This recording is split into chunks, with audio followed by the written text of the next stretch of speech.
Hey everyone, let me go over the steps I did to remove the oil pan on a BMW 335 non-all-wheel drive.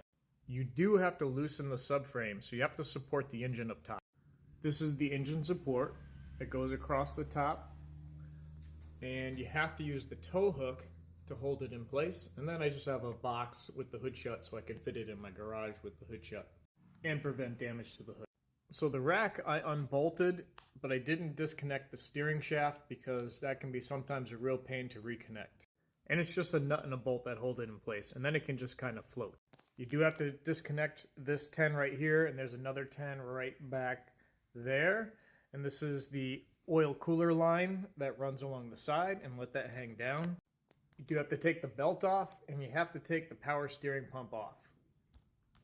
So a cool trick here for the subframe, and you can lower the subframe and still sneak the pan out, at least on the non-all-wheel drive. You loosen up the strut nut and bolt.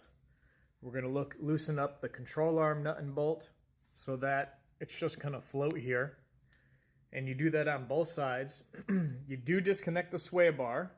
Right here, I have the sway bar down. You don't have to touch the end links. And then with that down, you can take out the bolts for the subframe, and the subframe will just kind of float because it's held on by the control arms and the thrust arm. And then at that point, you can take all the bolts off that are holding the oil pan in place, and then you sneak it right out the back and down.